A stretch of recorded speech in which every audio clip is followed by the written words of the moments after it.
Hi everyone, मैं हूं मनोज और आप हैं एआईटीसी पर। और एआईटीसी पर आज हमारी जो खास मेहमान हैं वो है एक मेडिकल साइंटिस्ट। जी हाँ, जो दिल की बीमारियों पर रिसर्चेस कर चुकी हैं। खूबसूरत इतनी कि उन्हें देखकर आप अपने दिल पर हाथ रख लें। 7 से ज्यादा लैंग्वेजेस बोलती हैं, मिस इंडिया यूके रह चुकी हैं, गुनगुनाती भी है और हंसे तो आसपास हवा में मिठास घोल देती हैं। जो इतने किरदार निभाती हो वो एक अच्छी एक्ट्रेस भी होंगी। जी, वो एक्ट्रेस ही हैं और उन्हें आपने देखा है सूर्यवंशी, IB71 और टोटल धमाल में। हमारे साथ हैं आज Niharika Raizada. Thank you. Welcome Niharika. Thank you Manoj. Hi. Niharika, बहुत सारे सवाल हैं मेरे पास, ठीक है। लेकिन शुरुआत मैं उसी से करना चाहूंगा जिसके लिए आज हमें बहुत प्राउड हो रहा है, खासकर आप पर। हाँ जी। बात करेंगे कांस फिल्म फेस्टिवल की। हाँ जी। मैं तो बहुत एक्साइटेड हूँ, आप भी आई एम श्योर मुझसे कहीं ज्यादा एक्साइटेड होंगी। बहुत एक्साइटेड हूँ मैं। बिल्कुल, क्योंकि इतने बड़ी प्लेटफॉर्म पर आप 4 फिल्मों के साथ जा रही हैं। जी। तो ये मैं तो चाहूंगा कि इसी से शुरुआत हो। जी। बताइए आपकी 4 फिल्मों के बारे में, मैं तो जानना चाहूंगा और हमारी ऑडियंस भी। तो पहली बार जा रही हूँ मैं कैन फिल्म फेस्टिवल पे, और वो एक ऐसा प्लेटफॉर्म है पूरे मतलब दुनिया में जहाँ पे सिनेमा को एक बहुत अच्छा प्लेटफॉर्म दिया जाता है। और उस पर जितनी निगरानी है या नज़र है या जितना उस पर फोकस किया जाता है, मुझे नहीं लगता और कोई भी फेस्टिवल उसके मुकाबले में है। तो आई एम वेरी हैप्पी कि पहली बार इतने सालों बाद, मैं सिनेमा में काफ़ी साल से काम करती आई हूँ लेकिन मैं कभी वहाँ नहीं गई, क्योंकि मेरी हमेशा से ज़िद थी कि जब मेरी कोई फिल्म वहाँ पे शोकेस होगी या मेरा कोई ट्रेलर लगेगा वहाँ पे या कुछ भी मेरे को लेके, मेरे या फिर कलाकारी को जो दर्शाता है, जब वो जाएगा तब मैं जाऊँगी। और आपने पहली बॉल पर चौका मार दिया। और पहली बॉल पे मैंने चौका ही अच्छा है, मैं बोलूँगी ये कि मैंने सच में ऐसे कोहली या क्या कहते हैं धोनी जैसा कोई शॉट मारा हो, पर वो तो छक्के मारते हैं, मैंने तो केवल चौका ही मारा। चौका भी उतनी ही इंपॉर्टेंस रखता है। It's good, I think it's good for making runs. तो ये मेरी शुरुआत है एंड 4 फिल्मों के साथ मैं जा रही हूँ। ये 2 फीचर हैं, 2 फुल फीचर हैं, एक हिंदी एक मलयालम, और 2 शॉर्ट फिल्म्स हैं। एक राजस्थानी थीम पे है, तो राजस्थानी टूरिज्म को प्रमोट करती है, और एक फिल्म है राजपाल यादव जी के साथ, जो बहुत ही फिलोसॉफिकल और मतलब इंसान को मजबूर कर दे सोचने के बारे में कि ज़िंदगी में असल ज़िंदगी क्या होती है, ज़िंदगी में कैसे मतलब बिहेव करना चाहिए। एक सेकंड, लेकिन राजपाल यादव जी जाने जाते हैं कॉमेडी के लिए, और इसीलिए उन्होंने ये फिल्म की क्योंकि वो उस इमेज को शायद तोड़ना चाहते थे। तो उन्होंने खास मुझे भी बताया कि देखो, कुछ फिल्में हम करते हैं जिनसे हमें पैसे मिलते हैं, कुछ फिल्में हम करते हैं क्योंकि हमें डायरेक्टर पसंद आते हैं या हम चाहते हैं कि ऐसी स्टारकास्ट के साथ हम लोग नज़र आएँ, कुछ फिल्में हम दिल से करना चाहते हैं क्योंकि हमारी इमेज बदलती है उस फिल्म की वजह से। तो ऐसी ये फिल्म है जहाँ पे उन्होंने फ़िलॉसफी अपने अंदाज में की, एक्टिंग जैसे वो हमेशा करते हैं क्योंकि वो माहिर हैं उस चीज़ में, लेकिन उन्होंने डेफिनेटली एक टॉपिक ऐसा चुना है जो बहुत ही फिलोसॉफिकल, जिसमें इंसान मजबूर हो जाए सोचने पर। तो ऐसी फिल्म है वो। I am also very happy क्योंकि मैं तो, आप पता नहीं आप जानते हो कि नहीं, मैं हमेशा से बहुत अच्छे एक्टरों के साथ काम करने का मतलब वो रखती हूँ। आपकी फिल्मोग्राफी देखने के लिए मैंने वर्ल्ड मैप साथ में रखा। ओह गॉड, वो भी आज अभी ज़रूरी है। मैं और अभी पहले तो हिंदुस्तान की सारी भाषाओं में मैंने कब्जा करना है, फिर दुनिया पे कब्जा करना है। गुजराती, मराठी, आई नो, तमिल और तेलुगु बचा हुआ है, और पंजाबी भी। मैं तो यहाँ तक मैंने बहुत लोगों को कहा हुआ है, जब वो भी इम्प्रूव हो जाएगा। अभी खैर एक किस्म की फिल्में आती हैं भोजपुरी इंडस्ट्री से, लेकिन हर जगह की जो इंडस्ट्री है ना कभी एक आर्टिस्टिक और कल्चरल फिल्म भी निकालती है जो वहाँ के उस रीजन को ना दिखाती है, रिप्रेजेंट करती है प्रॉपर। और हमारे देश में तो इतने प्यारे प्यारे स्टेट्स हैं और ऐसी ऐसी कहानियाँ हैं। मैं तो जैसे अभी किरण राव जी ने लापता लेडीज़ जब बनाई तो वो इतनी चली, ये जो विद्यु विनोद जी चोपड़ा ने 12 फिल्म बनाई वो इतनी चली, तो वो हमारे घर की कहानी है, मतलब हमारे हिंदुस्तान की कहानी, आम आदमी की कहानी है। हाँ, और आम आदमी की कहानी जब अलग अलग प्रदेशों की दिखाई जाएगी ना दुनिया भर में, तो लोग हिंदुस्तान को एक अलग नज़रिए से देखेंगे। And I can't wait to be a part of films like that, क्योंकि यू नो जब हम लोग अभी जा रही हूँ मैं कैन फॉर एग्जांपल, तो ऐसे अभी मैं कहूँगी कि जो राजपाल वाली फिल्म है और जो राजस्थानी वाली फिल्म है वो हमारे हिंदुस्तान सभ्यता को और हमारे हिंदुस्तानी लोगों को दिखाती है कि हम कैसे रहते हैं, हम लोग कैसे करते हैं, हम लोग कितने साधारण जीवन में भी कितने खुश रहते हैं। तो वो भी दिखाया जाएगा, चीज़ों में खुश रहते हैं। तो राजस्थान में जैसा कल्चर है, जैसे गांव-गांव में जिस तरीके से वो लोग करते हैं वो सब दिखाया गया है। तो आई एम वेरी हैप्पी, क्योंकि मैं हमेशा से चाहती थी कि जब मैं हिंदुस्तान आऊँ तो मैं हिंदुस्तान को भी रिप्रेजेंट कर सकूँ। और मैं दूसरे वजह से भी बहुत खुश हूँ कि मैं कैन जा रही हूँ, बिकॉज मेरी मातृभाषा फ्रेंच है। और ये चीज़ मुझे इतनी मतलब खुशी देती है। घर में झंडे गाड़े हैं आपने बिल्कुल, वहाँ पे जाके मैं सारी इन फिल्मों के बारे में प्रचार करूँगी फ्रेंच में और ना कि हिंदी और इंग्लिश में जो ज़्यादातर लोग करते हैं। और बेहतर कनेक्ट कर पाएंगे। बिल्कुल, वो भी कनेक्ट कर पाऊंगी। और मुझे एक सुकून, देखो हर इंसान का ना एक भाषा होता है जो सर में चलती है, राइट। फ्रेंच वो लैंग्वेज है मेरी लाइफ की। मतलब आज चलो मैंने सीख ली अच्छी हिंदी या इंग्लिश भी मैंने सीखी, पता है वो मेरी ऐसे वो नहीं आती थी नेचुरली, बट फ्रेंच आती है मुझे नेचुरली। तो मैं अपनी जैसे कोई अगर घर चला जाए या अगर मैथिली बोलना शुरू कर दे या फिर किसी हरियाणवी के टोन में अगर बोलना, तो जब वो अपने घर जाता है और उसकी भाषा में बोलता है तो कितना अलग हो जाता है। बिल्कुल बिल्कुल सीधी। और यहाँ पे अगर हम मुंबई में रहते हैं तो जो लोग जिनको मराठी आती हो लेकिन महाराष्ट्र से नहीं है तो कितना अलग उनका वो होता है। तो वो चीज़ बहुत इम्पोर्टेंट है। आपकी बाकी की 2 फिल्मों के बारे में बताइए। जो 2 फीचर फिल्म है जी, एक का नाम है मर्सी, एक का नाम है आद्रिका। आद्रिका मेरी पहली साउथ इंडियन फिल्म है, तो मैंने मलयालम में डेब्यू किया है इस फिल्म के ज़रिए। तो अभी वो थिएटर्स में नहीं लगी है, तो कैन में वो पहली बार दिखाई जाएगी। उसके बाद हम शायद फिल्म फेस्टिवल्स का भी राउट लें या फिर डायरेक्टली थिएट्रिकल रिलीज़ हो सकती है, या तो केरला में और कुछ जगहों पे जहाँ पे मलयाली पॉपुलेशन ज़्यादा है, जैसे दुबई हो गया, और महाराष्ट्र के भी कुछ पॉकेट्स हैं जहाँ पे मलयाली ज़्यादा है। वो एक साइकोलॉजिकल थ्रिलर है। और जो मर्सी पिक्चर है वो एक हिंदी फीचर फिल्म है, एक एजेंसी ने उसे बनाई है। पहले वो लोग एड्स बनाते थे, तो ये उनकी भी पहली पिक्चर है। और उसमें यूथनेजिया का थीम दिखाया गया है। तो एक फैमिली ड्रामा कह सकते हो उसे, जिसमें यूथनेजिया का थीम दिखाया गया है। जो ये है कि मतलब शुड यू किल समबडी, अगर वो लोग चाहते हैं कि हम मरना चाहते हैं तो उनकी मर्जी पे इंसान मर सकता है। हॉस्पिटल में आई थिंक इंडिया में ये लॉ पास हो चुका है कि अगर आप चाहो तो you can take your own death. एक सेकंड, ये तो बहुत सीरियस सब्जेक्ट है। और मुझे लगता नहीं है कि काफ़ी सालों तक ये लॉ नहीं पास किया गया था। अभी भी मैं श्योर नहीं हुआ, please don't quote me on it, but euthanasia कुछ देशों में अलाउड है, कुछ देशों में अभी भी बैंड है। यानी कि आप एक ऐसी सिचुएशन में हैं जहां पर आप शायद बहुत बदतर हालत में हैं। हाँ, और चाहते हैं कि आप अपने आप को या अपने किसी लव्ड वन को डेथ मतलब मुक्ति दे। हाँ, ताकि वो उस दर्द उस तकलीफ से मुक्त हो जाए। तो इसका किसी रियल इंसिडेंट से भी कनेक्शन है? हाँ, जो मेरे डायरेक्टर हैं मितुल शाह, काफ़ी यंग से डायरेक्टर हैं। उन्होंने वो इसलिए कहानी लिखी क्योंकि वो इंस्पायर हुए थे परेश रावल की इंटरव्यू से, जहाँ पे उन्होंने अपनी माँ के बारे में बताया। तो परेश रावल जी की माँ भी कोमा में थी, तो उनको भी एक ऐसे विकल्प दिए गए थे कि क्या आपको उनको अभी भी ज़िंदा रखना है कि नहीं। तो वहाँ से कहानी का ओरिजिन हुआ, फिर जाके उन्होंने कहानी लिखी, फिर जाके हमने आज वो पिक्चर बना दी और अभी वो बन के कैन जा रही है। लेकिन इसकी स्टोरी तो बहुत टची होगी। मैं आपको बता नहीं सकती। हमने अभी जितना भी देखा है हम लोग फूट के रोए, मतलब हमने उसमें एक्टिंग की है। लेकिन और मैं आपको ये भी बताऊं, जिन लोगों से हमने बात की है, कहीं ना कहीं किसी ना किसी के साथ ना ये हुआ है। बिल्कुल। चाहे वो आपके दादा दादी नाना नानी के साथ है, लेकिन एक ऐसा समय आता है एक पॉइंट पे जहाँ पे जो बुज़ुर्ग हैं, ज़्यादातर तो बुज़ुर्ग ही होते हैं, तो वो एक ऐसे पॉइंट पे आ जाते हैं जहाँ पे वो चल नहीं सकते, जहाँ पे वो वॉशरूम नहीं जा सकते, जहाँ पे उनकी ज़िंदगी ना बहुत तकलीफ से वो लोग गुजरते हैं, चीज़ें नहीं कर पाते। मैं खुद आपको अपनी दादी के बारे में बताती हूँ, ठीक है। मेरी दादी ना एक पॉइंट पे, उनकी उम्र शायद 93 इयर्स की थी वो, तो एक पॉइंट पे कोविड के बाद उन्होंने खुद से, और ये मेरे नाना के साथ भी आई थिंक हुआ था, उन्होंने खुद से खाना छोड़ दिया था क्योंकि उन्होंने कहा अब मुझे नहीं जीना।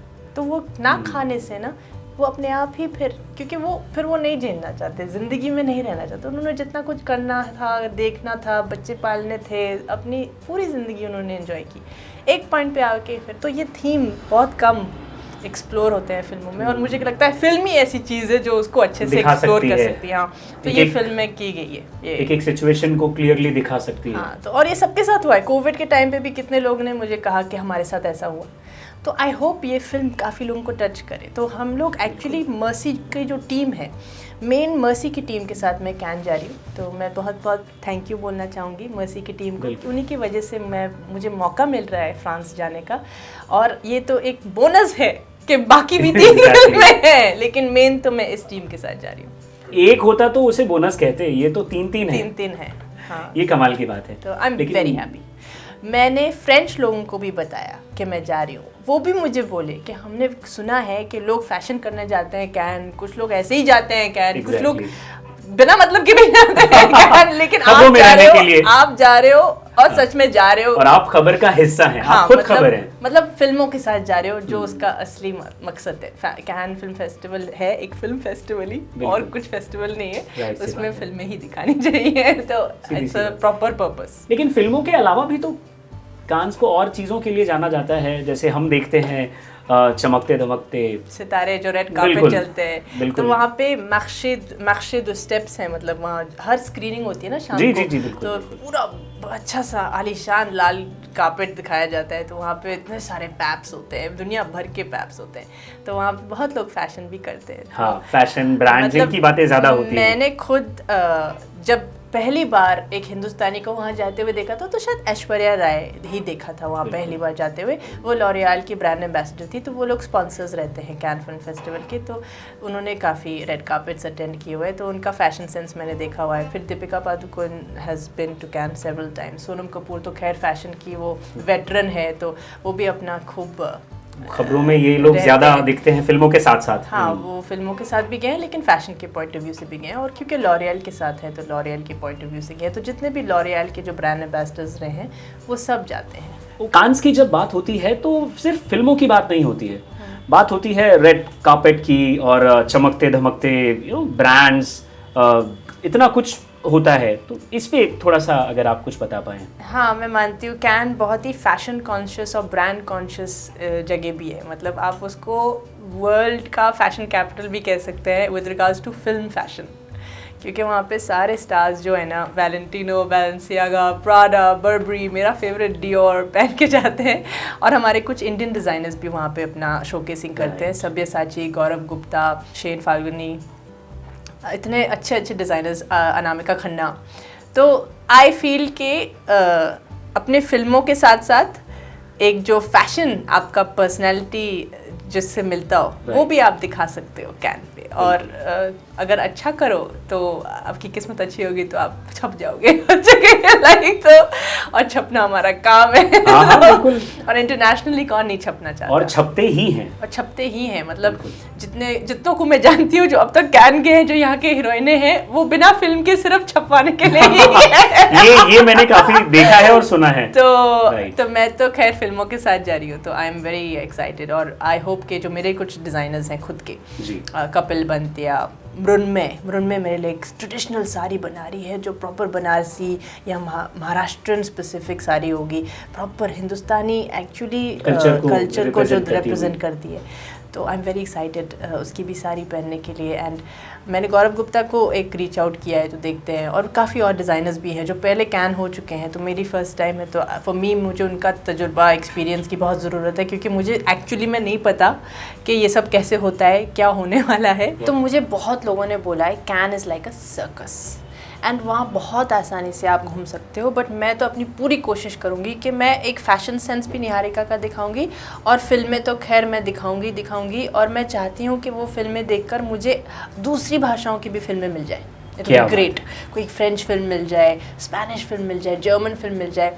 लेकिन मैं एक और हैसियत से भी जा रही हूँ। क्या जी, हम तो जानना चाहेंगे। मैं एक प्रोड्यूसर के हैसियत से भी जा रही हूँ। इस साल फिकी फ्रेम्स हुआ था मुंबई में, जहाँ पे ख़रीदारी और बेचना होता है सारी फिल्मों का, तो वो हमारे प्रोफेशनल फिल्म वालों के एक फोरम है, एक इवेंट है, जहाँ पे सारे जो फिल्म वाले जो बिजनेस करते हैं फिल्म का, वो लोग मिलते हैं वहाँ पे। कैन भी वैसा ही, उसको मक्शे दु कैन कहा जाता है। तो वहाँ जैसा मुझे समझाया गया है, मैं तो अभी खुद आंखों से देखूंगी पहली बार, लेकिन 2 अलग अलग हिस्से हैं कैन के। एक जो पवेलियंस जहाँ पे हैं, जैसा हमारा इंडियन पवेलियन वहाँ पे होगा, वहाँ पे मुझे निमंत्रण मिला है। मेरा लक्समबर्ग का पवेलियन होगा वहाँ पे भी मुझे निमंत्रण मिला है।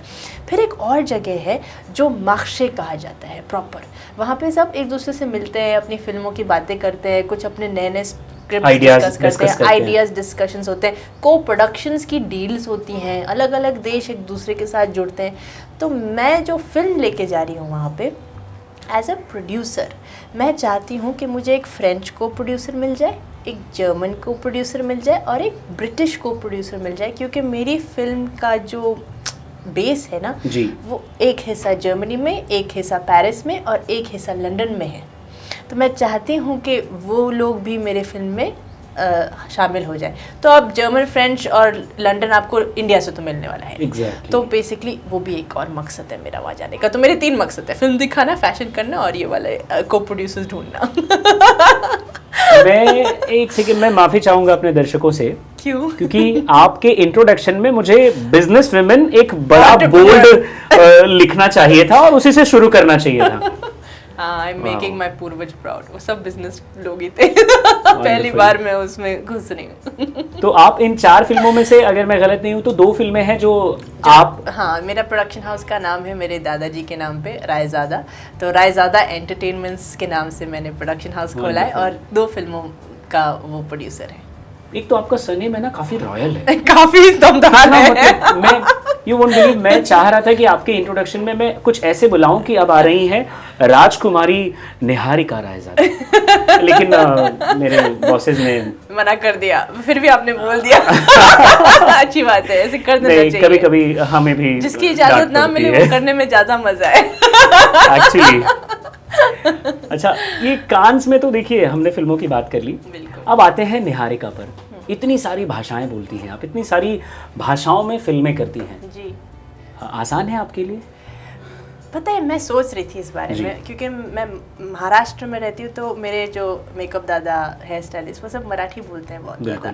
अभी मैंने इतनी सुन ली ना पिछले 10 सालों में कि मुझे भी मराठी समझ में आने लग गई है। Wonderful. तो मैं आई थिंक एक गिफ्ट है मुझे, रियली जेन्युइनली। मैं बहुत सारी भाषाएं इसलिए भी बोल लेती हूँ क्योंकि वो नेचुरली मुझे आ जाता है।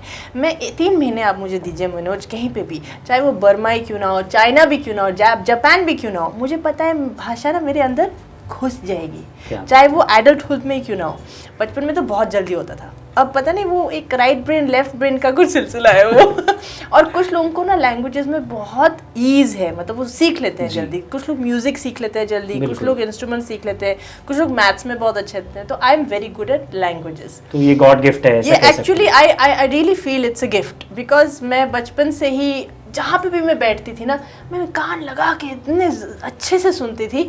और फिर मैं अगर 2-3 शब्द लिख भी दूँ ना कि इसका मतलब ये था, इसका मतलब ये था, तो धीरे धीरे फिर मैं उसके सेंटेंसेस बनाना शुरू कर देती हूँ। अभी मैंने मलयालम फिल्म की है, तो मैंने 25 दिन शूट किया केरला में, कोची में। 25वें दिन में मैं आपको बता रही हूँ, मुझे समझ में आने लग गया था कि ये लोग क्या बोल रहे हैं, जबकि मेरा ना कनेक्शन है कुछ मलयालम से या कुछ भी, मैं बिल्कुल भी कोई नाता नहीं है मेरा मलयालम से। वैसे ही मराठी, जैसे मैं आपको बता रही हूँ, हिंदी तो खैर हम लोग घर में बोलते तो बचपन से सुनती आई हूँ, लेकिन तमिल, तेलुगु कोई मतलब आइडिया भी नहीं है कि उसका क्या सिक्का सर का पैर, कुछ नहीं पता। लेकिन मैं जाऊँगी, फिल्म करूँगी तो सीख लूँगी, मुझे पता है ये बात। वैसे ही मैं एक्चुअली में तो यूरोप में हम लोग देखो, लक्समबर्ग जहाँ से मैं आती हूँ, वहाँ की खासियत है कि सब लोग 4 भाषाएं बोलते हैं। वो स्विट्जरलैंड की तरह है, क्योंकि वो बॉर्डर्स ही इतना टच करता है। वो लैंड लॉक कंट्री है, उसके बाजू में फ्रांस है, तो फ्रेंच तो जाहिर सी बात है बोली जाती है। जर्मनी है, जर्मन भी बोली जाती है। और एक बेल्जियम है, बेल्जियम में फ्लेमिश बोली जाती है, मतलब डच, ठीक है। तो वो भी लोग बोलते हैं लक्समबर्ग में। जैसे ही स्विट्जरलैंड का बॉर्डर है इटली और फ्रांस और जर्मनी, तो वैसे ही वहाँ पे भी 3-3, 4-4 भाषाएं बोलते हैं। तो वहाँ की एक्चुअली उसके पानी हवा में है ये मैं समझ गया। मेरा एक मतलब हमारे देश का एक बहुत फेमस जर्नलिस्ट है, उसने न्यूज़ बोली है इन 8 लैंग्वेजेस फ्लुएंटली, ऐसे कि हर एक्सेंट भी सही, लेक्सिकॉन भी सही। तो एवरीबॉडी इज सो इम्प्रेस्ड, कोई लक्समबर्गर ही कर सकता है ऐसी चीज़। मैं सच में बता रही हूँ, ये रिसर्च का सब्जेक्ट है हमारे लिए। इट्स रियली नाइस, मतलब आई एम वेरी फॉर्चुनेट। तो स्पेनिश, फ्रेंच, जर्मन तो घर की भाषा है, फिर पंजाबी, हिंदी मराठी सीख चुकी हूँ, गुजराती में फ़िल्म की है वो भी समझ सकती हूँ, मलयालम में अभी कर ली है तो मैं बहुत खुश हूँ। बस अब तमिल तेलुगु बचा है तो और Kannada I want to Kannada. मैं बहुत बड़ी फ़ैन हूँ अप्पू की। उनका नाम क्या है एक्चुअल, राजकुमार शायद है, बहुत फेमस एक्टर है वो। ऐसी स्माइल मैंने नहीं देखी है, इतनी प्यारी स्माइल है, वो नहीं रहे। बट कन्नड़ा फिल्म में मैं काम करना चाहती हूँ फॉर श्योर एक बार। शिव कुमार उनके भाई हैं तो उनके साथ। ये लैंग्वेज का सीखना या बोलना एक चीज़ है और उस भाषा में एक्ट करना तो अलग बात है। उस पर क्या कहेंगे आप? मुझे लगता है कि देखो आपको डेफिनेटली रहना चाहिए कुछ समय एज एन एक्टर उनके बीच, उनका कल्चर सीखने के लिए, उनका खाने का स्टाइल सीखने के लिए, और वो क्यों ऐसे जोक्स मारते हैं और उनके जोक्स का क्या कॉन्टेक्स्ट रहता है वो ज़रूरी है किसी भी एक्टर के लिए। तो मैं तो कहूँगी हाँ, एक्टर बनना ही बहुत मेहनत का काम है, करके देखो मर जाओगे। लाइक मैं तो बता रही हूँ, धीरे धीरे मुझे ऐसा लगता है कि मैं सिगरेट नहीं पीती, मैं दारू नहीं पीती, लेकिन मैं एक्टिंग करती हूँ तो मेरी उम्र कम हो रही है। लाइक एक ऐसी, it's a risk factor. But context आप जानिए, आप सीखिए, आप रहिए, कम से कम आई वुड से 2 हफ्ते तो बिताइए आप उस जगह में। जैसे अगर यूपी की आपको कोई भाषा या कोई तो रहिए भैया लोगों के बीच, बात करिए गुप्ता लोगों के साथ। पंजाबी करना है तो रहिए सिंह लोगों के साथ, सरदार के साथ टाइम स्पेंड कीजिए। वो ज़रूरी है एक्टर के लिए, कल्चर जानना ज़्यादा ज़रूरी है ताकि वो एक फ्लेयर आए, वो वाइब आए, वो फील आए, वो बहुत ज़रूरी है। सिर्फ भाषा नहीं, सिर्फ भाषा से कुछ नहीं होता, एक बॉडी लैंग्वेज भी होती है उन लोगों की। मलयालीज कैसे बोलते हैं, तमिलियन कैसे बोलते हैं, पंजाबी कैसे बोलते हैं, वो नाच के बोलते हैं। और मलयालीज काफ़ी शांत है, मतलब वो बहुत रिजर्व्ड है और उसी सॉफ्ट स्पोकन और वैसे ही तेलुगु वाले तो बिल्कुल ही अलग है। तो इट्स लाइक अमेजिंग, वो सीखो as an actor, it's very important. ये लैंग्वेजेस के अलावा इंडस्ट्रीज आपने इतनी देखी हैं जी, रीजनल सिनेमा के साथ साथ आप जर्मन, फ्रेंच इतनी फिल्मों में आपने काम किया है, तो इंडस्ट्रीज में क्या फ़र्क देखती हैं आप? हमारे यहाँ पे एक टैगलाइन बहुत मशहूर है, देसी में बोलूँगी कि चलता है। तो वो चलता है वाला जो सीन है ना, वो बाहर नहीं है, वो बाहर नहीं है। यानी कि अगर आपकी जो केबल की लाइन जो आपके माइक से या कैमरा से कहीं पे भी वो भी उसको ऐसे टेप मारते हैं, उसमें 1 घंटा जाता होगा। इतना सिक्योरिटी, इतना पैकेजिंग, इतना स्ट्रक्चरिंग होता है विदेशियों के फिल्मों में, जो मैंने हिंदुस्तानी फिल्मों में बहुत अच्छे प्रोडक्शंस में देखा है, लेकिन ज़्यादातर में नहीं देखा। बिकॉज हमारे यहाँ पे क्या है, कर लो, देखा जाएगा, हाँ देखा जाएगा और चलता है। तो ये वाला जो फिनोमेना है मैंने वहाँ नहीं देखा ज़्यादा। और स्पेशली जैसे जब आर्टिस्ट या फिर डीओपी और इन सब लोगों के जो बैठने की जगह, खाने की चीज़ें, कुछ सेट्स में तो मैं मानती नहीं हुआ कि वो लोग अलग बैठे और ऐसे करें, लेकिन है ऐसा कुछ जैसे मैंने साउथ की इंडस्ट्री में देखा हुआ है कि डीओपी गॉड माना जाता है, या फिर एक्टर जो साउथ का आता है वो भगवान माना जाता है। उतनी हीरोइन को तवज्जो नहीं दिया जाता फॉर एग्जांपल। तो डीओपी या फिर डायरेक्टर या हीरो आता है तो भाई वहाँ पे तो मंदिर ही खुल जाता है उन लोगों का, मतलब वो लोग पूजा करने लग जाते हैं, इतना मानते हैं। तो वैसा नहीं है हमारे बॉलीवुड फिल्म इंडस्ट्री में। हमारी बॉलीवुड फिल्म इंडस्ट्री में मैं तो कहती हूँ सब मिल के बैठ के करें, बिकॉज फैमिली होती है ना, फिल्म फैमिली, मतलब आई फील कि एक फैमिली बन जाती है। 150 लोग भी हो या 300 लोग भी हो, फैमिली हो जाती है, and you should treat everybody equally. But ऐसा नहीं है हर जगह। तो ये कुछ डिफरेंसेस हैं, लेकिन film banana is the same everywhere. Camera roll sound is everywhere the same. आपकी फिल्मों के एक्सपीरियंस के बारे में बात करते हैं। मैंने मसान कई बार देखी है, और यूँ कहिए कि महीने 2 महीने में मैं 1 आध बार मसान देख ही लेता हूँ। वो फिल्म ही ऐसी है। उसमें आपका एक कमाल का सीन है। वैसे तो वो कहानी फिल्म ही अपने आप में कमाल ग्रेट है। It one an award, it can of course in 2015। तो क्या बात है, 2015 right. I am so happy. तो उस सीन के लिए आप जब आप गए थे, उस टीम से मिली थी, उनके साथ काम करना, वो क्या एक्सपीरियंस कैसा रहा आपका? क्योंकि पंकज त्रिपाठी जी थे, हाँ, बट पंकज त्रिपाठी उस टाइम पे शुरुआत कर रहे थे अपने, तो बहुत ही ज़्यादा सोबर, और मतलब जो जैसे नए कोई इंसान कुछ शुरुआत करता है ना, तो बहुत ही सिंपल थे वो। आज भी सिंपल है, लेकिन अब उनके पास 2-3 ऐसे कमाल की फिल्म अभी उन्होंने किया। अतुल की है पिक्चर, राइट? अटल बिहारी वाजपेयी जी पर फिल्म की है। तो ऑब्वियसली अब उनकी फिल्मोग्राफी काफ़ी वो हो चुकी है, बट उस समय उतनी फिल्मोग्राफी नहीं थी, तो I had the pleasure of meeting him when he was at the beginning of his journey, तो that was lovely. Richa Chadha बहुत फिल्में कर चुकी थी ऑब्वियसली, तो उसके लिए लेकिन ये एक टर्निंग पॉइंट फिल्म थी सच में। एज एन एक्ट्रेस हर कोई चाहता है कि ऐसी कुछ फिल्में आपकी आएँ जो कैन में स्पेशल प्राइज़ जीते, ये जो कैटेगरी में वो जीती, इट्स अ वेरी प्रेस्टिजियस। और नीरज गवार ने उसके बाद शायद अभी तक कोई फिल्म नहीं की है रिसेंटली, अगर मैं बोलूँ ना तो मुझे ऐसा कोई अभी आ नहीं रहा, तो शायद वो भी उस किस्म के डायरेक्टर हैं जो मतलब एक के बाद एक कमाल की फिल्म फेंकेंगे और वो टाइम लेंगे अपनी फिल्म बनाने के लिए, कि मैं चाहती हूँ। के लिए भी टाइम लिया था उन्होंने, बहुत टाइम लिया था। तो मैं पहली बार बनारस की, जबकि मैं यूपी के, मेरे फादर कानपुर के हैं, लेकिन मैं बनारस कभी नहीं गई हूँ। तो घाट पे सब लोग हम लोगों को पूरा सारे घाट दिखाई गए।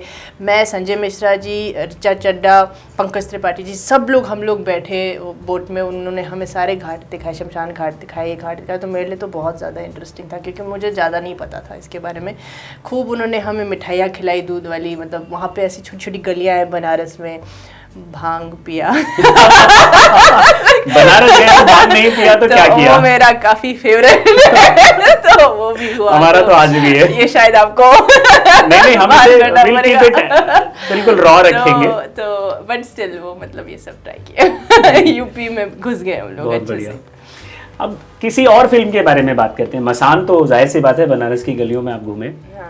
बात करते हैं टोटल धमाल की। ठीक है। इतने सारे स्टार्स और एक से बढ़कर एक एक्टर्स अगर कहें, तो उसमें कैसा एक्सपीरियंस रहा आपका?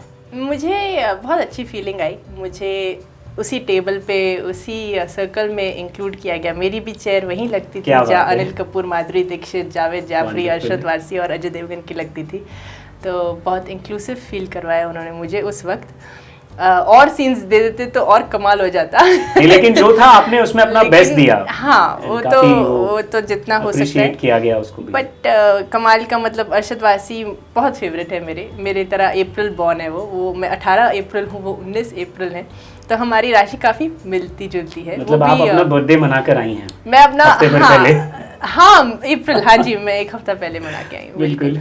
तो अरशद वारसी के साथ मेरा रोल था, मैं उनकी गर्लफ्रेंड बनी थी। तो और जो उनका ट्रैक है जावेद जाफरी और अरशद वारसी का, तो उसी में मैं शामिल थी। तो वहाँ पे एक ट्रैक बनता है पहले फिल्मों में जहाँ पे साउथ इंडियन गाड़ी चलाता है और वो खूब सारे नाम अपने बोलता रहता है। तो मैंने सोचा था पहली बार जब इंदु जी ने मुझे नरेट किया था मेरा भी ऐसे कोई कॉमेडी वाला ट्रैक होगा, लेकिन उन्होंने मुझे ऐसे रोमांटिक टाइप ड्रीम गर्ल बनाया अरशद के साथ। Was very nice, I loved it, good experience. और जैसे मैं बोल रही हूँ हम दोनों के राशि भी सेम है, तो वो भी एक कोरियोग्राफर और डांसर है, मैं भी डांस में बहुत शुरुआत की। बिल्कुल। तो मुझे ना बहुत अच्छा लगा उनके साथ। बट मेरे फेवरेट तो अजय देवगन है, बहुत मैच हुआ। मेरे फेवरेट तो अजय देवगन है for example, sorry Arshad Warsi बाकी सब, बट पॉइंट है कि मुझे हमेशा पसंद आता है जब मैं कोई भी फिल्म करूँ जहाँ पे अजय देवगन होते हैं। तो इसलिए कि आप कहीं पे जाओ और अगर आपके मनी मन मेंटर आपके सामने बैठे हुए हो तो आप ज़्यादा अच्छा परफॉर्म करते हो, आप खुल के ज़्यादा करते हो। अब यू फील सो प्राउड कि आप सेम सीन शेयर कर रहे हैं। बिल्कुल। तो वो है मेरे लिए ऐसे, तो आई लव इट। तो बहुत अच्छा एक्सपीरियंस रहा। जैसे मेरे को उन्होंने मुझे इंक्लूसिव मतलब तरीके से लिया, और माधुरी दीक्षित जी ने भी बहुत प्यार से मुझसे बात की। तो हम लोग जब छोटे थे तो हम लोग माधुरी दीक्षित को बहुत कॉपी करते थे और डांस भी वैसा करते थे उनकी तरह। तो it's a pleasure to sit on the same table as them. Akshay Kumar के साथ आपका वो सीन, ओह गॉड, अब तक हंसते हैं। हाँ, वो वायरल हो चुका है पूरी तरह से, वायरल हो चुका है और फॉलोअर्स बढ़ गए उस सीन की वजह से। जाहिर सी बात है, उसके बारे में कुछ बताइए।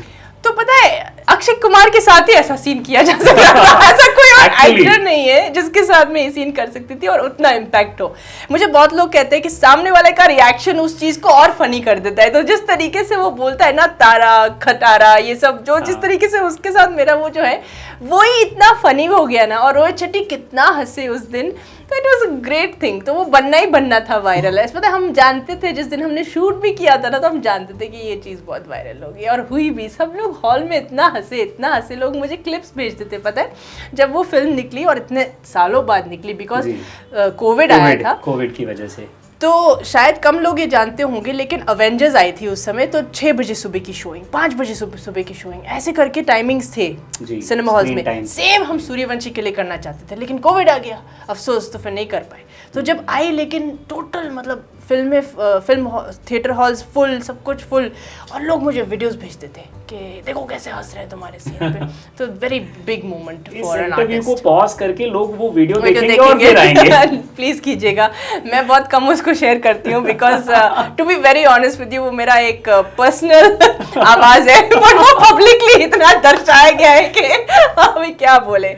अब है जो है, इनफैक्ट एक्टर्स तो होते ही बेशर्म है, तो इट्स ओके। लेकिन वो कमाल का, It was funny. It was funny Indeed. and it is a good experience. I will never forget जिस तरीके से रोहित शेट्टी हंस हंस के सेट से निकल गए।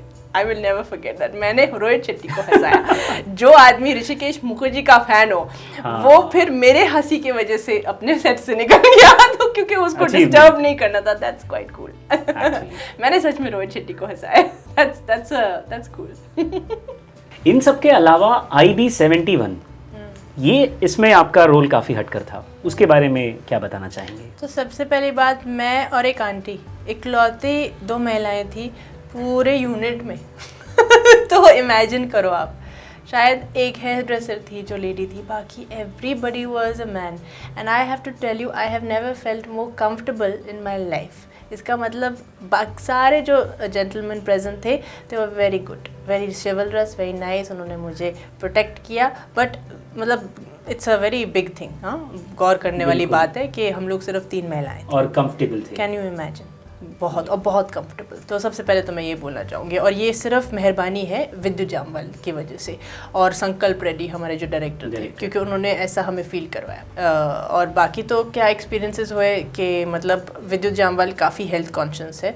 एक और भी हमारे एक्टर हैं विजय आनंद जी, भी बहुत हेल्थ कॉन्शियस है। तो वो कभी नीली चाय मुझे पिला रहे हैं, कभी लाल चाय पिला रहे हैं, तो मैं भी पी रही हूँ बिकॉज मैं भी एडवेंचरस हूँ। लेकिन और विद्युत भी देख रहे हैं मुझे कि अलग अलग चीज़ें ट्राई कर रही है, तो काफ़ी हेल्थ कॉन्शियस की बातें हुई। तो काफ़ी मेडिकल रहा हमारा पूरा ऑफ कैमरा वाला सेशन। बतौर एक्टर विद्युत जामवाल अंडररेटेड है इतने सारे स्टार्स के बीच में?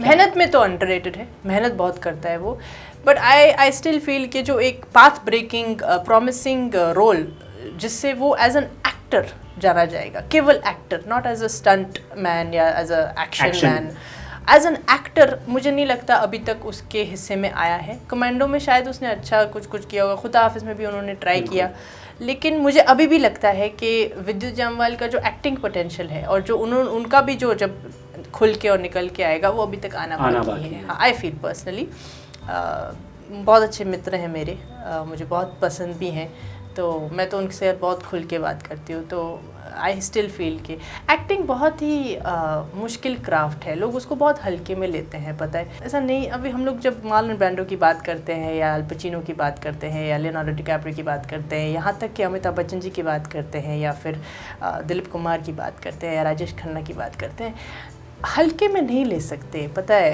एक्टिंग को। और कभी कभार मुझे ऐसा लगता है कि जो यहाँ के नौजवान हैं जो अभी फिल्मों में आ रहे हैं, वो कभी कभार एक्टिंग को ना बहुत हल्के में ले लेते हैं, क्योंकि तामझाम हमारा इतना ग्रैंड होता है, इतना ग्लैमर होता है, इतना ज़्यादा एक्शन ओरिएंटेड या बहुत बड़े बड़े गाने शूट हो रहे होते हैं, तो इतना कुछ रहता है ना। 150 डांसेस के बीच में अगर एक इंसान अगर इकलौता स्पॉटलाइट में रहे तो वो अपने आप में एक अलग लेवल पे होता है, बट वो अलग लेवल को उस अलग लेवल पे लेके जाने के लिए you need to be an actor. मुझे नहीं लगता कि हमारे फिल्म इंडस्ट्री में जेन्युइनली एक्टर्स कमाल हैं, और मुझे लगता है कि एक्टिंग के क्राफ्ट पे काम करना इरफान खान की तरह, पंकज कपूर की तरह, आशुतोष राणा की तरह, पंकज त्रिपाठी की तरह इम्पॉर्टेंट है, स्पेशली हमारे कमर्शियल एक्टर्स लोगों को स्पेशली। तो विद्युत जामवाल भी एक कमर्शियल एक्टर हैं, लेकिन मुझे अभी भी लगता है कि एक्टिंग की जर्नी में और एक्टिंग के ग्राफ में अभी बहुत कुछ है। वैसे ही मुझे भी, मतलब मैं तो खैर वो मुझे करने नहीं देते एक्टिंग, सारे जो कमर्शियल वाले लोग हैं वो अलग बात है, पॉलिटिक्स है बहुत, लेकिन जब मिलेगा मौका ऐसा, मैं चाहती हूँ कि मेरी एक्टिंग का ग्राफ बढ़ता रहा, because that is so important. मैं तो चाहती हूँ कि एक्टिंग, जिसको एक्टिंग कहा जाता है एक्चुअली, वो बहुत उच्च स्तर पे हो, बहुत इंपॉर्टेंट है। कमर्शियल ठीक है, तामझाम ठीक है, लेकिन वो जो एक्चुअल कला है ना, वो बहुत, मैं हाई लेवल अपने आप को मतलब देखना भी चाहती हूँ और मैं पहुँचना भी चाहती हूँ ऐसे। पॉलिटिक्स का जिक्र किया आपने, जी वो तो है ही, इनसाइडर आउटसाइडर होने वाला है। बिल्कुल। तो इंडस्ट्री में ये इनसाइडर होना या आउटसाइडर होना कितना फ़र्क डालता है बहुत आपके मायने रखता है। जैसे अगर आप कृति सनन और आलिया भट्ट को ही देख लीजिए, दोनों को काफ़ी हद तक फिल्में मिल चुकी हैं, लेकिन जिस तरह से ऑडियंसेस और हिंदुस्तान आलिया भट्ट को देखती है वो कभी कृति सनन को उस नज़र से नहीं देखती। फॉर एग्जांपल वो बहुत ही अलग स्तर पे है, एंड दैट्स नॉट गुड।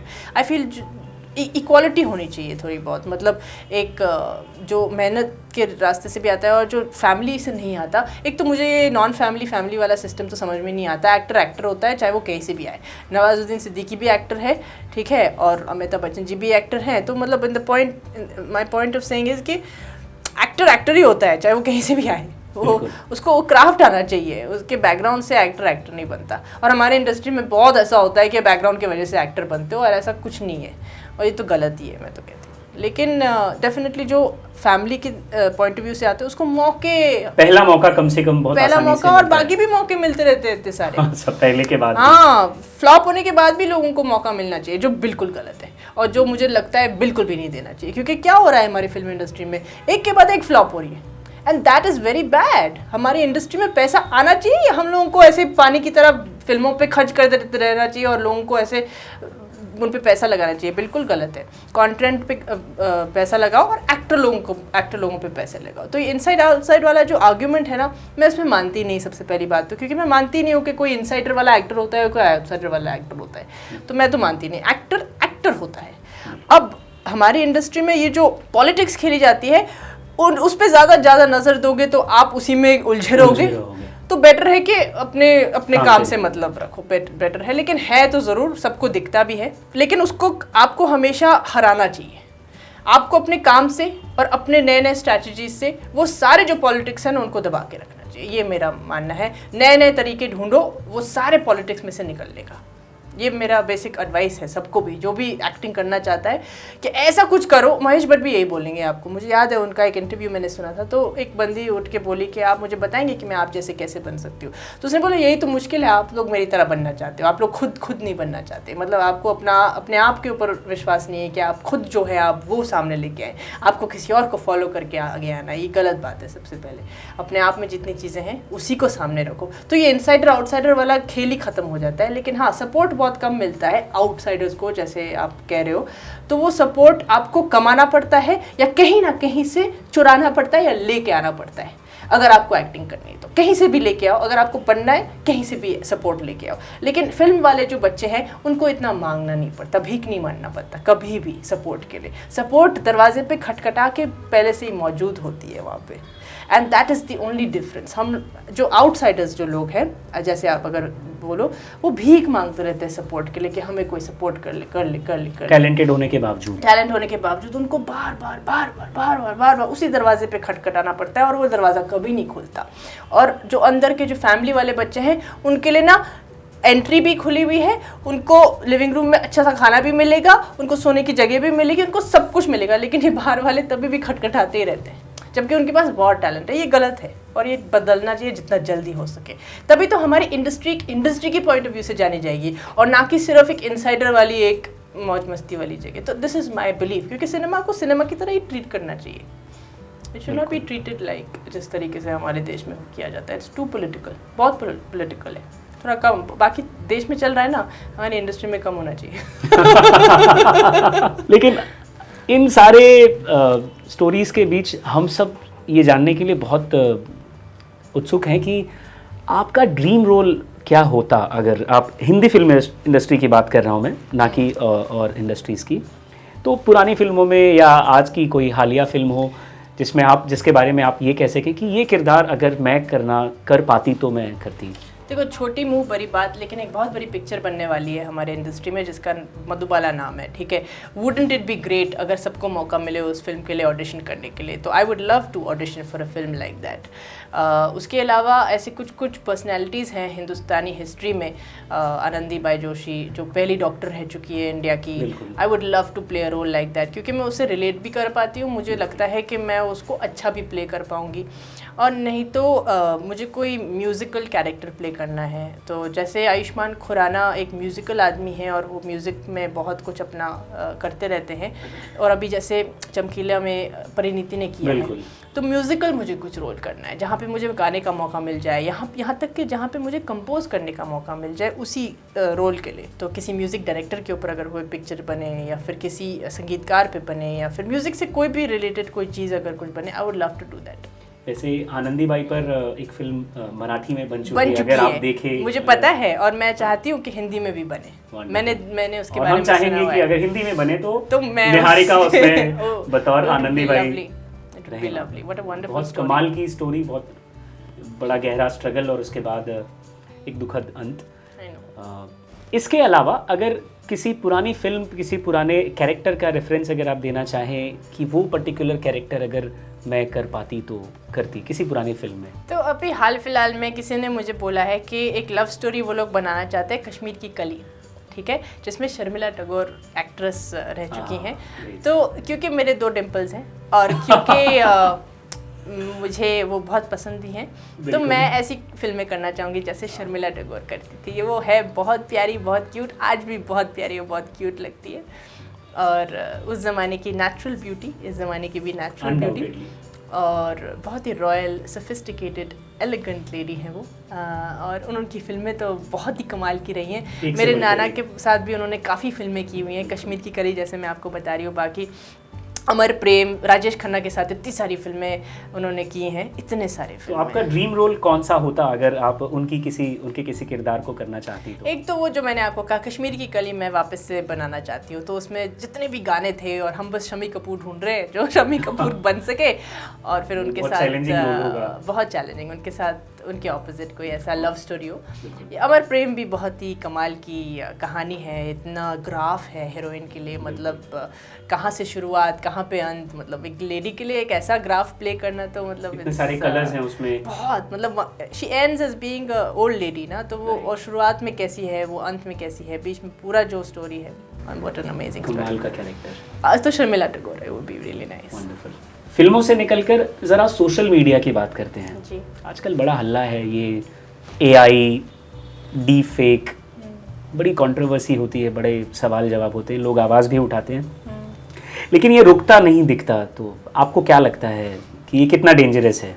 बहुत डेंजरस है और बढ़ता ही जा रहा है और बढ़ता ही रहेगा, मुझे ऐसा लगता है। सबसे ज़्यादा परेशानी सोशल फिगर्स को है। हाँ, जो पॉपुलर फिगर्स हैं हमारे देश में, तो वो लोग उनके खासकर एक्ट्रेसेस। हाँ, एक्ट्रेसेस तो उनके तो कहाँ कहाँ पे फ़ोटोज़ लगती है, मैं तो बताना भी नहीं चाहती कि कहाँ कहाँ लगती है, लेकिन बहुत शर्मनाक चीज़ है वो। I am completely against it. तो बहुत जल्द लीगल सिस्टम्स आ जाएंगी और साइबर क्राइम के तौर पे उनको शायद देखा जाएगा। तो जब वो सिस्टम थोड़ा अच्छे से डेवलप हो जाएगा तो शायद ये चीज़ें कम हो जाएगी, क्योंकि डायरेक्टली उनको निकाला जाएगा।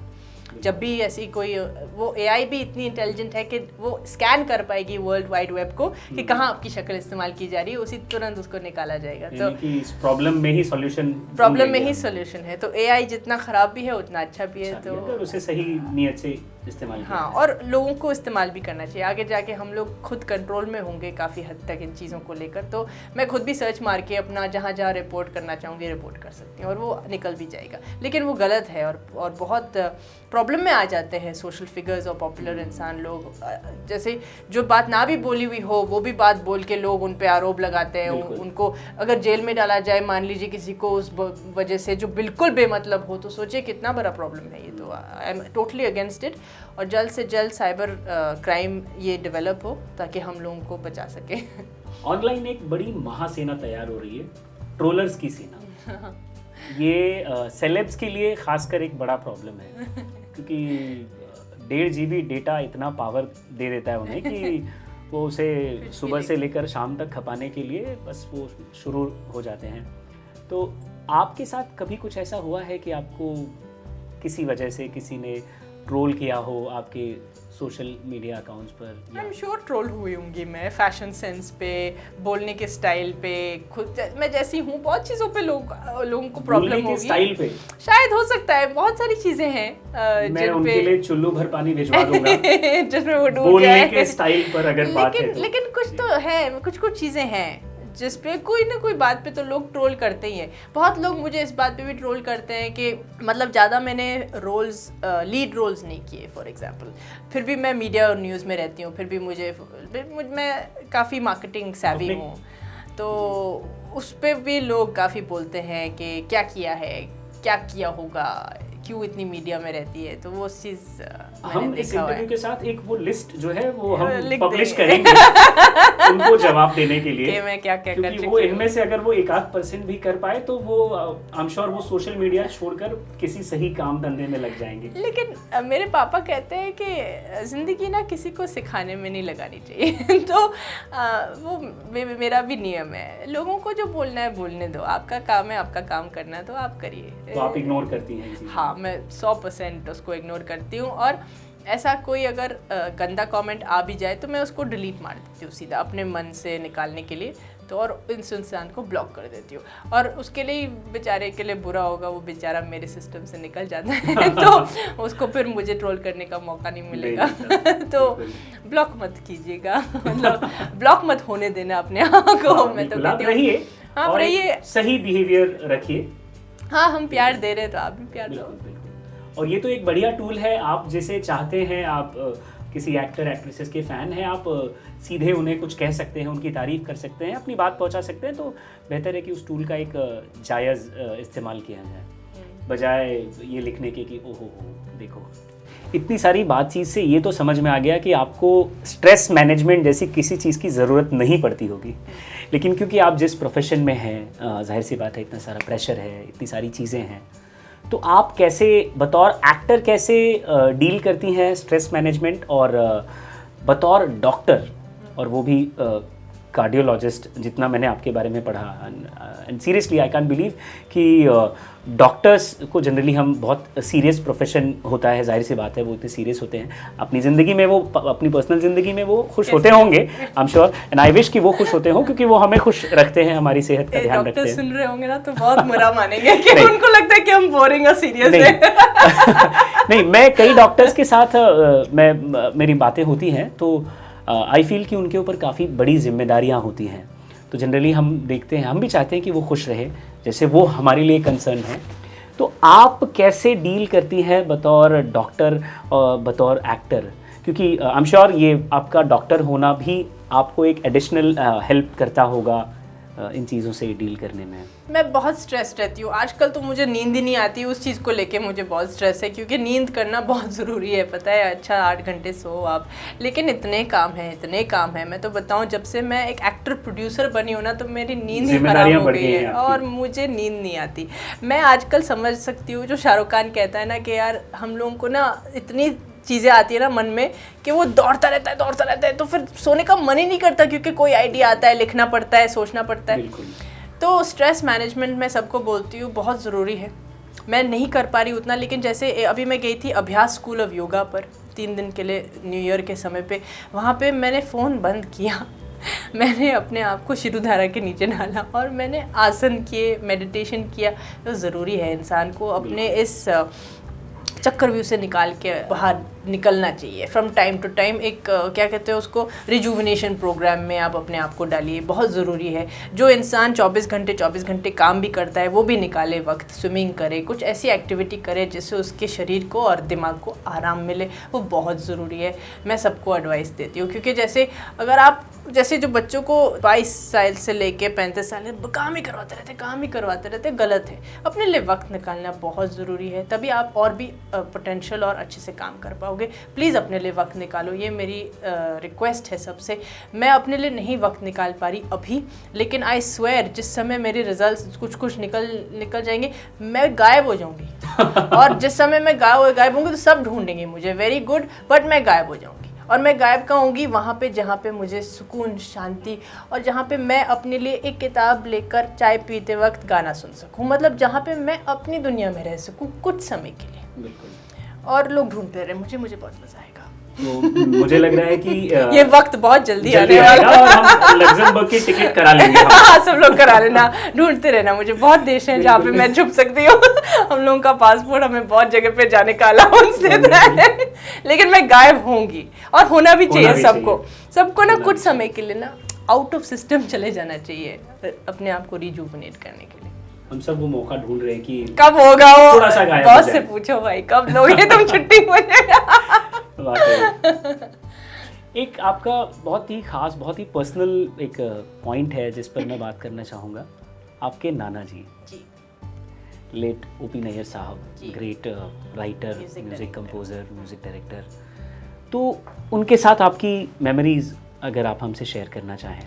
तो खैर मैं तो बहुत छोटी थी जब मुलाकातें भी हुई। दिल्ली में ज़्यादातर हमारी मुलाकातें हुई, मुंबई में कभी आई नहीं हूँ। तो हमें बहुत ही क्या कहते हैं, हमें बताया गया था कि मुंबई नहीं जाना, क्योंकि एक बार ही चले जाओगे तो आप माया नगरी में घुस जाओगे और वापस नहीं आओगे। तो ये मुंबई का सबसे बड़ा सच है। तो सब लोग एक्चुअली चाहते हैं कि वो दरवाज़ा कभी ना खुले, क्योंकि वो टू वे नहीं है, वो वन वे है। फिर आप अपनी पूरी जिंदगी यहाँ रहते हैं and you love doing it. हाँ, तो ओपीजी से हम दिल्ली में मिलते थे और देखो फिर अभी बहुत सारी उनके कहानियाँ मैंने सुनी हैं दूसरे लोगों से, जिन्होंने उनके साथ काम किया हुआ है म्यूज़िक स्टूडियोज़ में, जो उनके साथ फिल्मों में काम कर चुके हैं। मैं वो जगहों पे गई हूँ, फिल्मालिया में, फिल्मिस्तान में, रिकॉर्डिंग स्टूडियोज़ जा चुकी हूँ, आशा भोसले जहाँ पे रिकॉर्डिंग करती थी, जहाँ पे अपनी फिल्में शूट करते थे। तो ऐसी ऐसी जगहों पे गई हुई हूँ मैं जिनकी जगहों पे वो बैठे थे या फिर उन्होंने वहाँ फिल्में शूट की थी।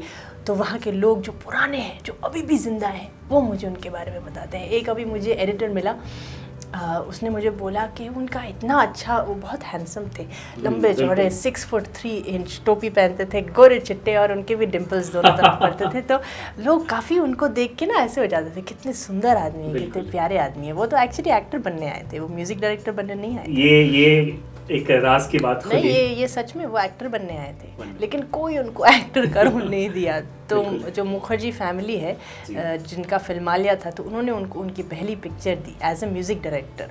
तो वो उसमें इतना अच्छा निकल आए। उनको म्यूज़िक तो खैर आता ही था, वो 3-4 साल में वो लोग वो हारमोनियम और तबला बजाते थे और कमाल का बजाते थे। तो वो एक गॉड गिफ्ट था। बट आए थे एज एन एक्टर और बन गए म्यूज़िक डायरेक्टर। तो बहुत लोगों से मैंने उनकी कहानियाँ सुनी है, बहुत सारे लोगों से, और मैंने उनको कलेक्ट किया है। और अभी उनके ऊपर एक बायोपिक भी बनाई जा रही है, तुम्बर के डायरेक्टर बना रहे हैं उनके ऊपर बायोपिक। तो वो भी कलेक्ट कर रहे हैं बहुत सारी इन्फॉर्मेशन। तो आप कैसे जुड़ी हैं इस प्रोजेक्ट से बतौर एक्टर? नहीं, कुछ किसी भी पॉइंट ऑफ व्यू से नहीं जुड़ी, लेकिन उन्होंने मुझे पूछा कि आप भी हमें बताइए कुछ कहानियाँ जो हम फिल्म में दिखा। लेकिन हम भी चाहेंगे कि अगर वो एक अच्छी सी फिल्म बने, लेजेंड रहे हैं। तुम्बर तो बहुत ही अच्छी थी, उन्होंने 8 साल लगाए उसको बनाने में। तो आई एम श्योर कि वो बहुत अच्छी बायोपिक बनाएंगे। तो उनके ऊपर रिसर्च और उनकी मेहनत काफ़ी सराही गई। तो वो रिसर्चर बहुत अच्छे हैं, तो जो भी रिसर्च अच्छा करता है तो फिल्म भी अच्छा ही बना लेता है। और मोहम्मद साहब, उनके बेटे के ऊपर भी एक बनाई जा रही है, मोहम्मद रफ़ी के बेटे भी मोहम्मद रफ़ी के ऊपर एक बायोपिक बना रहे हैं, जिन्होंने बहुत काम किया हुआ है। ये हमारे लिए नोट करने वाली बात है। तो काफ़ी म्यूज़िकल लोगों पे अभी आजकल फिल्म में मतलब प्लानिंग है। तो ओपीजी के ऊपर तो बनी रही है, मैं जानती हूँ इस बात को लेकर। मोहम्मद रफ़ी साहब पर बनेगी तो हम तो वो देखना चाहेंगे। मेरी माँ जो है वो उनके साथ बहुत टाइम स्पेंड किए हैं, मोहम्मद रफ़ी जी के साथ। तो बोलती थी वो जैसे बुढ़ा स्माइल करता रहता है ना हमेशा, वो वैसे ही हैं। उन्होंने कभी भी मोहम्मद रफ़ी को दुखी नहीं देखा है। वो एक सच में खुदा के इंसान है, वो खुदा का बंदा है, और वो हमेशा हंसता रहता है। वो ऐसे थे, मतलब ऐसा मुझे मेरी माँ ने बताया है कि इतना नाइस मैंने आज तक किसी को नहीं देखा। वो आप उनके पास भी जाओ ना, आपको लगता है आपको भगवान ने छुआ है, ऐसे थे वो। उनकी आवाज़ में तो खैर था ही वो ज़्यादा, वैसे थे वो। और ओपीजी स्टाइलिश आदमी बहुत थे। इम्पेला उनकी कार, ठीक है, pizza by the bay town में उनका अड्डा मस्त कार चलाते थे वो। खूब गर्लफ्रेंड्स पाली उन्होंने, जिनकी वजह से नानी बहुत गुस्सा रही हमेशा।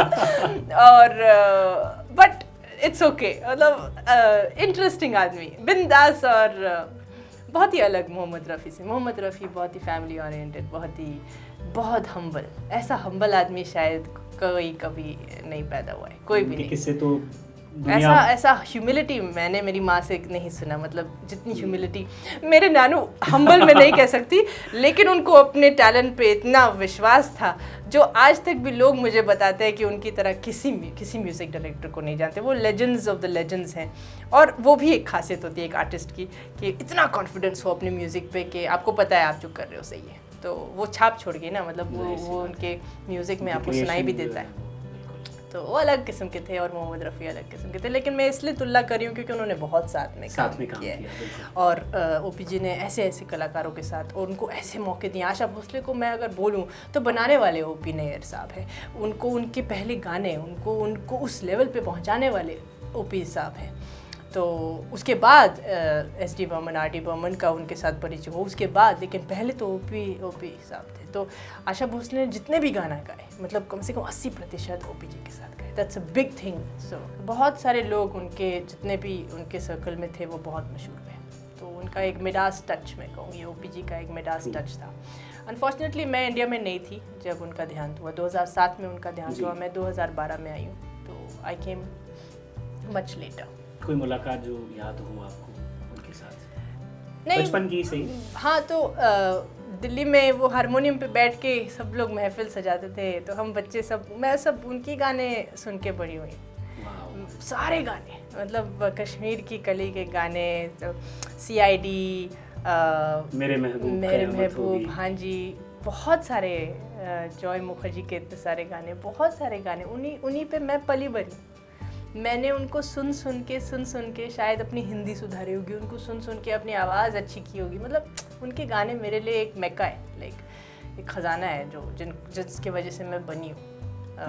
इन डिम्पल्स के अलावा और बहुत कुछ हाँ विरासत और में मिला अभी आपको। रायज़ादा एंटरटेनमेंट्स का जो लॉन्च होगा वो म्यूज़िकल होगा, तो मैं उनका नाम लेकर वो शुरू कर रही हूँ। तो आई होप उनका आशीर्वाद हो मेरे साथ। तो आई एम हैप्पी कि मुझे म्यूज़िकली शुरुआत मैं करने की सोच रही हूँ, तो वो म्यूज़िकली उन्हीं की वजह से शुरुआत करने की कोशिश की। ये एक मार्क करने वाली चीज़ है। वो DNA में मुझे चाहिए कि वो कहते हैं ना कि एक पीढ़ी छोड़ के वो टैलेंट फॉरवर्ड होता है DNA में। तो मेरे फैमिली वालों को नहीं मिला, लेकिन बच्चों को शायद मिले, वो देखना बाकी। मिला ही है बिल्कुल। मैंने आपको गाते हुए सुना है बाय द वे। हाँ, तो लेट्स सी। तो अच्छा चलिए, ये तो आपने अपने नाना जी के दोस्तों के बारे में बताया, ग्रेट रफ़ी साहब। आपके दोस्तों के बारे में बताइए। हिंदी फिल्म इंडस्ट्री में यानी बॉलीवुड में आपके बडीज़ हैं जिनके साथ आप हैंग आउट करते हैं या अक्सर मिलते जुलते हैं? मैं देखो, हम उम्र तो विद्युत जामवाल और मैं रणदीप हुडा से भी मिल चुकी थी एक फ़िल्म के लिए, तो मुझे वो पसंद है और वो मुझे अच्छे से जानते भी हैं। लड़कियों में मैं किससे मिली थी? श्रद्धा कपूर, वो भी एक म्यूज़िकल फैमिली से है, पता है? बिल्कुल सीधी सी बात है। वो लता मंगेशकर की फैमिली से है, तो हमारा जो लिनिएज है ना बहुत सिमिलर है, तो वो हमारे मतलब सर्कल में आती हैं। अभी हीरा मंडी आने वाली है, उसमें कुछ एक्टर्स हैं, ताहा, शाह और किसको मैं एक लंबी लिस्ट है काफ़ी। हाँ, मतलब बहुत सारे एक्टर्स हमारे, और एक थे काली काली आँखों में, वो जो एक वेब शो आया था ना, तो निहारिका खान का भाई ताहिर नाम है उसका, वो भी हमारे लिस्ट में है। बहुत सारे एक्टर्स हैं जो मतलब साथ में जिन्होंने वर्कशॉप्स किए या हम लोग साथ में सीखे, बहुत सारे लोग हैं। और सोनू निगम, शान, ये मेरे बहुत, इनको मैं दोस्त नहीं कह सकती, लेकिन वो मुझे बहुत संभाल के रखते हैं और मैं उनको बहुत दिल से मानती हूँ। और मतलब मैं उनको कभी भी फ़ोन करके पूछ सकती हूँ कि देखो आज मेरा दिन ऐसा गया, आप मुझे उस पर बताइए, मतलब वो दरवाज़ा खुला है मेरे लिए। तो कुछ ऐसे लोग हैं म्यूज़िक की दुनिया से और फिल्म की दुनिया से। मुझे याद है, मेरे दोस्त नहीं है, लेकिन उन्होंने मुझे ऑफिस में बुलाया, खास डेविड धवन, वरुण धवन के पापा, तो उन्होंने खास मुझे बुलाया अपने ऑफिस में सामने से कि आप आओ, क्योंकि मैं मिलना चाहता हूँ ओपी नैयर की नातन से। मतलब वो सामने से उन्होंने मुझे बुलाया। ऐसे बहुत लोगों ने मुझे ऐसे सामने से बुला के मुझसे बात की। तो और बहुत सारे डायरेक्टर्स हैं, मैं अपने सारे डायरेक्टर्स को बहुत मानती हूँ, रोहित शेट्टी हो, इंदु जी हो, संकल्प रेड्डी हो, नीरज गवान हो, अभी भी बहुत ही मतलब क्लोज़ हैं। और जितने भी आगे भी फिल्में आई हैं, मितुल शाह जी, नीरज वासुदेवा जो अभी मर्सी में आएंगे, और आद्रिका के डायरेक्टर अभिजीत आध्या, तो ये सब अभी बहुत क्लोज़ हो चुके हैं। अभी तो खैर लॉन्च है इन सारी फिल्मों के, तो ये बहुत ही क्लोज़ हो चुके हैं अब। तो बहुत सारे लोग हैं फिल्म इंडस्ट्री में। अभी मैं काफ़ी हद तक काफ़ी लोगों को जानने लग गई हूँ, तो उठना बैठना है कुछ लोगों के साथ। तो चलिए हम तो यही दुआ करेंगे कि आपकी चारों फिल्में सुपर डुपर हिट जाए, Of course. हमारा कैन डेब्यू मस्त जाए। जाए और चौके के साथ छक्का मारे, आप सिक्सर मारे, सेंचुरीज बनाए। थैंक यू, दैट्स और सो स्वीट।